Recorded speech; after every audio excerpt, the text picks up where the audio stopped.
क्या गुजरात में कांग्रेस 22 साल का सूखा खत्म कर सत्ता की कुर्सी हासिल कर सकेगी? हार्दिक की तरफ से कांग्रेस को समर्थन के ऐलान के बाद ये सवाल उठने लगे हैं। हालांकि बीजेपी गुजरात की जनता को हार्दिक से सावधान रहने की सलाह दे रही है। गुजरात में हार्दिक की नई हुंकार। हार्दिक का हाथ कांग्रेस के साथ। कांग्रेस से आरक्षण पर डील तय। सत्ता में आने के बाद मिलेगा आरक्षण का तोहफा। क्या गुजरात में कांग्रेस के 22 साल का सूखा खत्म होगा? क्या पाटीदार इस बार कांग्रेस की झोली में वोट डालेंगे? क्या हार्दिक पटेल का साथ कांग्रेस के नैया लगाएगा पार? ये वो सवाल है जो हर किसी के जहन में उठ रहे हैं, क्योंकि पाटीदार नेता हार्दिक पटेल ने गुजरात में कांग्रेस का हाथ थाम लिया है। हार्दिक पटेल ने एक प्रेस कॉन्फ्रेंस कर इस बात का ऐलान किया। हार्दिक ने कहा, गुजरात में कांग्रेस की सरकार बनी तो आरक्षण के लिए कांग्रेस प्रस्ताव पास करवाएगी। कांग्रेस पार्टी जो सत्ता में आवशे तो आवनारी विधानसभा में जेटलू बने तेटलू जल्दी बंधारणना आर्टिकल 31C ने ध्यान में राखी बंधारणना आर्टिकल 46 ना प्रावधानों ने आधारित बिल विधानसभा में लाववानी बात करी है। इस दौरान हार्दिक पटेल ने बीजेपी पर भी वार किया और उस पर अपने संयोजकों को खरीदने का संगीन आरोप भी लगा दिया। हमारी लड़ाई अहंकारियों सामे अधिकारनी छे। अमे भारतीय जनता पार्टीना दुश्मन नथी के हमारी दुश्मन नथी, पण भारत आजाद थया पछी भारत देशना गुजरात राज्यनी अंदर तमाम लोकोने अधिकार छे के पोतानो अवाज उठावी सके, पोताना अवाजनी साथे वात राखी सके। उधर बीजेपी ने पलटवार करते हुए कहा कि हार्दिक कांग्रेस के साथ सौदेबाजी कर रहे हैं। बीजेपी ने पाटीदार समाज को हार्दिक से सावधान रहने की सलाह दी। ज्यारथी आंदोलन चालू थयुं त्यारथी हमें सतत गुजरातनी जनता ने पाटीदार समाज ने मीडियाना माध्यम थी हमारी सभाओं में विधानसभा में बधी जगह सतत कहता था कि आंदोलन पाटीदार समाज ने के अन्य बिन अनामत ज्ञातियों ने लाभ अपावा माटेनु नथी, पर आवनारी गुजरात विधानसभानी चूंटणी में गुजरात में नबળી पड़ी गेली कांग्रेस ने मदद करवा माटे नु आंदोलन छे।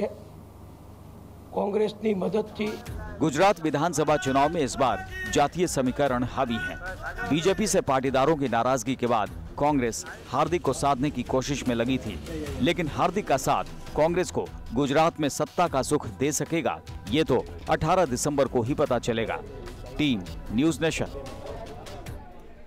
और इस खबर पर ज्यादा बातचीत के लिए हमारे सहयोगी सैयद आमिर हुसैन हमारे साथ जुड़ गए हैं। आमिर, हार्दिक के ऐलान के बाद राजनीति ने करवट बदल ली है, क्योंकि जिस तरीके से पास और कांग्रेस के कार्यकर्ताओं के बीच झड़प हुई थी, 2 रैलियां इसके बाद रद्द हुई थी, साथ ही साथ प्रेस कॉन्फ्रेंस को भी रद्द कर दिया गया था। देखिए, बिल्कुल जिस तरह से मैंने कल भी आपको बताया था कि लगातार कांग्रेस के लीडर्स जो हैं वो लगे हुए हैं पाटीदार नेताओं के साथ संपर्क साधने के लिए, लेकिन सीटों के बंटवारे को लेकर के कहीं ना कहीं हार्दिक पटेल नाराज दिख रहे थे, जिसके बाद मान मनोवर हुआ और उसके बाद हार्दिक पटेल को कांग्रेस साथ में ले आई। इसमें जीत हासिल हुई उनको एक तरह से। दूसरी तरफ मैं आपको बता दूं, अभी थोड़ी देर में बीजेपी विजय रूपानी जो है प्रेस कॉन्फ्रेंस करने जा रहे हैं। हार्दिक पटेल की उस बात का जहां पे आरोप इन्होंने एक तरह से लगाया था बीजेपी पे कि उन्होंने 1200 करोड़ की पेशकश जो है बीजेपी ने की थी हार्दिक को समर्थन वापस करने के लिए। जाहिर तौर पर राजनीति काफी गर्म हो चुकी है दोनों तरफ, चाहे वो बीजेपी हो, कांग्रेस हो या फिर पाटीदार नेता हो। पाटीदार नेता तमाम हार्दिक का साथ छोड़ के तो चले गए हैं, लेकिन मेन जो पाटीदार नेता माना जाता है एक तरह से हार्दिक पटेल, वो कहीं ना कहीं कांग्रेस के हाथ के साथ जुड़ चुका है। तो अब देखना यह है कि विजय रूपानी की तरफ से क्या बयान आता है, क्योंकि जिस तरह से सनसनीखेज आरोप लगाए गए हैं खासतौर पर दिलचस्प होगा, क्योंकि हार्दिक ने भी यहाँ पर तमाम आरोप बीजेपी पर लगाए। शुक्रिया आपका सैयद आमिर तमाम जानकारी और बातचीत के लिए। बढ़ते हैं आगे। गुजरात के बड़े नेता शंकर सिंह वाघेला ने बीजेपी पर वार किया है। वाघेला ने बीजेपी का संकल्प पत्र जनता के साथ धोखा बताया। उन्होंने कहा कि जीएसटी से वो सहमत नहीं है, 1 साल के लिए जीएसटी को हटाया जाए। शंकर सिंह वाघेला से बात की न्यूज़ नेशन संवाददाता सैयद आमिर हुसैन ने। हमारे साथ इस समय मौजूद हैं शंकर सिंह वाघेला साहब, क्योंकि अगर अहमदाबाद और खास तौर पे गुजरात की राजनीति की बात की जाए और वाघेला साहब ना हो, ऐसा कैसे हो सकता है। एक विकल्प के तौर पर वाघेला साहब पूरी राजनीति में उतर चुके हैं। इस बार क्या मुद्दे आपको लग रहे हैं? क्या जनता 22 साल का इतिहास बदलेगी? क्योंकि आपने दोनों पार्टियों में काम किया, लंबे समय तक काम किया है। इस बार क्या जनता देखिए, जनता मार्केटिंग के हिसाब से जाती है, तो हमने कहा है आज कि आप मेहरबानी करके वोट देकर पछतावा करते हैं, वोट देकर सरकार बनाकर सरकार के सामने एजिटेशन करते हैं, तो आपकी सरकार बनाइए ना। तो आपकी सरकार बनाने के लिए आपको कल देखना चाहिए, यस्टरडे, भूत देखना चाहिए, भूतकाल, भविष्य नहीं। भविष्य में तो सब गाली, मतलब प्रोमिसेस होते हैं, लोगों को चीटिंग होता है, चीटिंग। मैनिफेस्टो चीटिंग बात है, लोगों से धोखाधड़ी है। वोटर वोट देकर अपनी समाप्ति करता है, बात पूरी, और पार्टी सरकार बन गई तो ढंढेरा की बात पूरी मैनिफेस्टो की। पाटीदार नेताओं की अगर बात करें, जैसे हार्दिक पटेल हैं, तमाम ऐसे पाटीदार नेता हैं जो इधर उधर हो गए, अलग थलग पड़ गए। अब पाटीदार नेता हार्दिक पटेल का कहना है कि हम जो है कांग्रेस के साथ में जा रहे हैं। तो आपको लगता है कि ये स्टेप उनका सही है और पाटीदार नेताओं के आने से कांग्रेस को कहीं बढ़त मिलेगी? पर्सनल लोग किसी में पढ़ता नहीं हूँ, लेकिन जो लोग होते हैं वो वोटर है आखिर, और वोटर को अपना भला किस में होता है वो अनुभव के हिसाब से तय करना चाहिए। इस हिसाब से जो भी है बार्गेनिंग नहीं होना चाहिए। वोटर वोटर है, वोटर के हिसाब से समाज को नहीं जोड़ना चाहिए, नहीं तोड़ना चाहिए, कहीं न कहीं लॉलीपॉप नहीं देना चाहिए, और लोग भी समझे कि आपका भला किस में है। अगर भला इधर नहीं था तो इसमें कहाँ भला होगा, जहाँ कल भला नहीं हुआ था। शुक्रिया बातचीत के लिए। तो कुल मिलाकर के शंकर सिंह वाघेला हमारे साथ मौजूद थे और जिस तरह से अलग तरह की राजनीति की बात कर रहे हैं, जाहिर तौर पर गुजरात को खास तौर पे इसकी जरूरत भी नजर आ रही है। वीडियो जर्नलिस्ट हरीश शर्मा के साथ सैयद आमिर हुसैन, न्यूज नेशन, अहमदाबाद, गुजरात। उधर गुजरात में बीजेपी अब प्रचार के लिए जादूगरों का सहारा ले रही है। ये जादूगर आज से गुजरात के ग्रामीण इलाकों में बीजेपी के लिए प्रचार करेंगे। इस दौरान ये अपनी कला तो लोगों को दिखाएंगे ही, साथ ही बीजेपी के विकास कार्यों को भी लोगों तक पहुंचाएंगे। इतना मैजिक मेरे पास पॉकेट खाली है, इस साइड से रॉन होता है, इस साइड से राइट, और इस खाली वाले पॉकेट के अंदर आप लोगों के देखते हुए इस रुमाल को बंद किया है। जब आप सब मिलकर, हम सब मिलकर कमल का बटन दबाओगे, भारतीय जनता पार्टी गुजरात राज्य में ऐसे विजय हो जाएगी। तो आ गया कमल और देखिए छा गया कमल। तो इस प्रकार से हम सबको मिलकर आने वाली 9 दिसंबर 14 दिसंबर को कमल का बटन दबाकर भारतीय जनता पार्टी को विजय बनाना है। गुजरात में बीजेपी को जादूगरों का सहारा, जादूगर मांगेंगे बीजेपी के लिए वोट, ग्रामीण इलाकों में करेंगे बीजेपी के लिए प्रचार। जब उधर आपका मतदान होता है तो इधर हम सबकी पार्टी भारतीय जनता पार्टी का ये कमल ऐसे विजय होता है।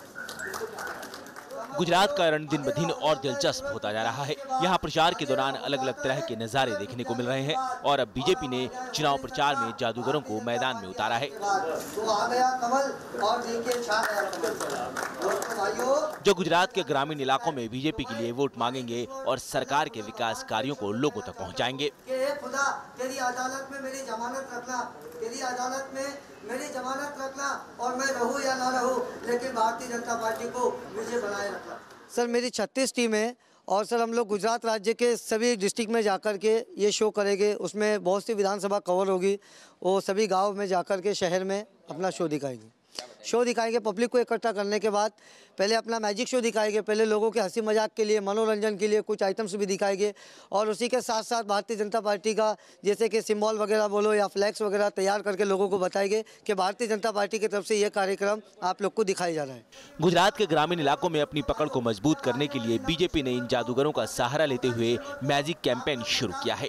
इस कैंपेन के तहत 36 जादूगर हर रोज 800 गांव में जाएंगे और 20 दिनों में 144 सीटों में आने वाले गांव को कवर करेंगे। गांव पहुंचकर ये जादूगर अपने मैजिक के जरिए लोगों से बीजेपी को वोट देने की अपील करेंगे। ये टीम हमारे कार्यकर्ताओं के साथ अलग अलग जो ग्रामीण विस्तार है वहां पे जाएंगे और भारतीय जनता पार्टी का जो विकास की बात है वो जादू के जरिए, मतलब ये एक कला के द्वारा हमारा प्रचार करने का एक प्रयास है। 36 टीमें ऐसी बनाई है और दोनों फेज उसके अंदर कवर किया है।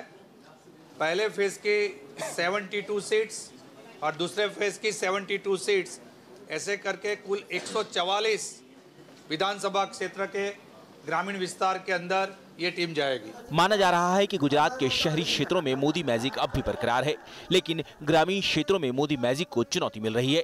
इसलिए अब जादूगरों के मैजिक के जरिए बीजेपी वोट पाने की कोशिश में लगी है। उधर कांग्रेस ने बीजेपी पर तंज कसते हुए कहा है कि बीजेपी खुद जादूगरों की पार्टी है। भारतीय जनता पार्टी खुद जादूगरों की पार्टी है।